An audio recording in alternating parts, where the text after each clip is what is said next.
நண்பர்களே, வேலூர் நாடாளுமன்ற மக்கள் இந்த கோட்டை தாங்க முடியாத அளவிற்கு மக்கள் வெள்ளத்திலே நம்முடைய பாரத பிரதமர் நீந்தி வந்திருக்கிறார். அப்படிப்பட்ட ஒரு மக்கள் வெள்ளம் இன்றைய தினம் கூடியிருக்கிறது.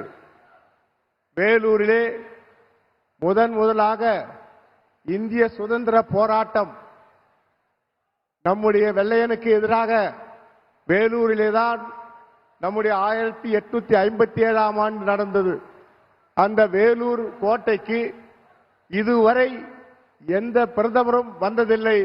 வந்திருக்கின்ற ஒரே பிரதமர் நம்முடைய பாரத பிரதமர் மோடிஜி அவர்கள்தான்.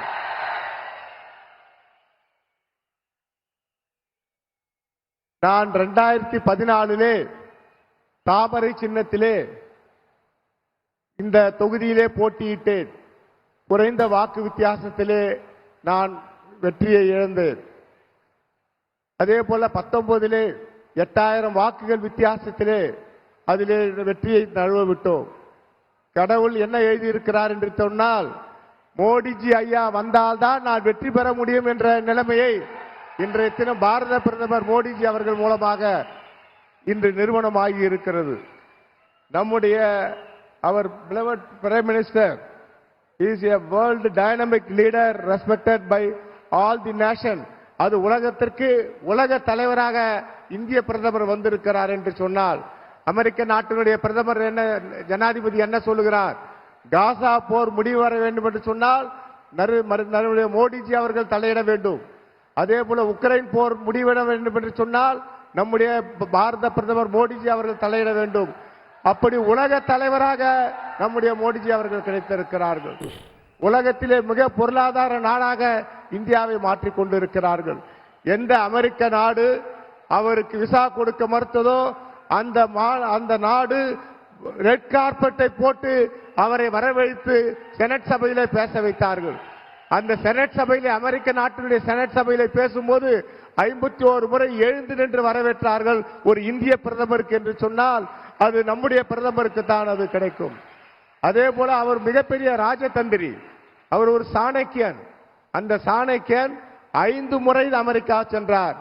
அங்கே ஒரு கமலா ஹாரிஸ் என்ற ஒரு துணை பிரதமரை துணை ஜனாதிபதியை கொண்டு வந்த பெருமை நம்முடைய பாரத பிரதமருக்கு சேரும். எந்த ஆங்கிலேயர்கள் இந்தியாவை ஆண்டார்களோ அந்த ஆங்கிலேயர்கள் நாட்டை நாம் ஆளுகிறோம் என்று சொன்னால் அதற்கு ராஜதந்திரி நம்முடைய மோடிஜி அவர்கள்தான். முன்பெல்லாம் ஒரு பிரச்சனை வந்தால் உலக நாடுகளுக்கு அமெரிக்கா ரஷ்யா வரும். ஆனால் நம்முடைய பாரத பிரதமர் கொரோனா காலத்திலே இந்திய மக்களுக்கு 2 தடுப்பூசிகளை கொடுத்து 3வது ஊசியும் கொடுத்தார்கள். இலவசமாக கொடுத்த ஒரே தலைவன் நம்முடைய மோடிஜி அவர்கள் தான். நம்மை மட்டும் அவர் காப்பாற்றவில்லை, நம்மை மட்டும் அவர் ரட்சிக்கவில்லை. 62 நாடுகளுக்கு இலவசமாக அந்த தடுப்பூசியை கொடுத்து உலக மக்களை காப்பாற்றிய ரட்சகர் தான் நம்முடைய மோடிஜி அவர்கள். அப்படி ஒரு பெருமை வாய்ந்த நம்முடைய ராணுவ தளவாடங்கள் ஒரு AK-47 வேண்டும் என்றாலும் ஜெர்மன் போக வேண்டும், பிரான்ஸ் போக வேண்டும். ஆனால் இந்திய போர் தளவாடங்களை உலக நாடுகளுக்கு 60 நாடுகளுக்கு ஏற்றுமதி செய்கிறார் என்று சொன்னால் அது நம்முடைய தானை தலைவர் தங்க தலைவன் மோடிஜி அவர்களுக்கு அந்த புகழ். அப்படிப்பட்ட உலக T20 மாநாட்டை எப்படி நடத்தினார்? உலகமே வியந்தது. அப்படிப்பட்ட ஒரு மாபெரும் தலைவர். நான் ஐயா மோடிஜியை நான் ஒரு உருவமாக நான் காணவில்லை. நம்முடைய மகாத்மா காந்தியுடைய உருவமாக, சர்தார் வல்லபாய் பட்டேலுடைய உருவமாக, நேதாஜி சுபாஷ் சந்திர 3 உருவங்கள் சேர்ந்த ஒட்டுமொத்த தலைவன் தான் நம்முடைய மோடிஜி அவர்கள். உலக நாடுகள் பெருமைப்படுகிறது. இந்தியா ஒரு வல்லரசாக மாறிக்கொண்டிருக்கிறது. 5வது இடத்திற்கு பொருளாதாரத்தை நாம் கொண்டு வந்திருக்கிறோம். ஆகவே இந்த மக்கள் வேலூரிலே தாமரை 2014 லோட்டஸ் சிம்பல் இங்கு நின்றது. குறைந்த வாக்கு வித்தியாசத்திலே தோற்றோம்.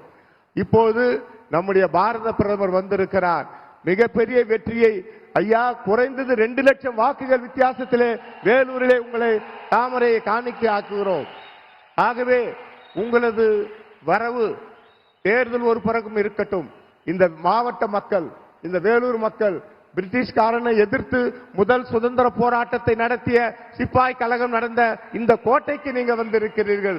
அந்த செங்கோட்டையிலே நீங்கள் 3வது முறையாக ஆட்சிக்கு வர வேண்டும். நீங்கள் 400-ஐ தாண்டுவீர்கள், அது நிச்சயம். ஆனால் தமிழ்நாட்டிலே இருந்து 30 பாராளுமன்ற உறுப்பினர்களையும் வேலூரிலே தாமரை மலரும் அந்த மக்கள் தயாராகி இருக்கிறார்கள்.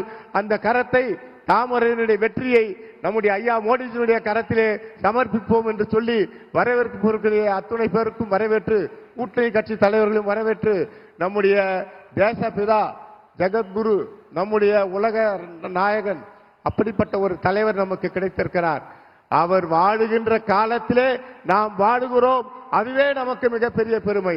அவரோடு பழகுகிறோம், அவரோடு இருக்கிறோம், அந்த பெருமையே நமக்கு போதும் வாழ்நாளிலே என்று சொல்லி வாய்ப்புக்கு நன்றி தெரிவித்து விடைபெறுகிறேன். நன்றி, வணக்கம். செய்திகளை உடனுக்குடன் தெரிந்து கொள்ள உடனே சப்ஸ்கிரைப் பண்ணுங்க.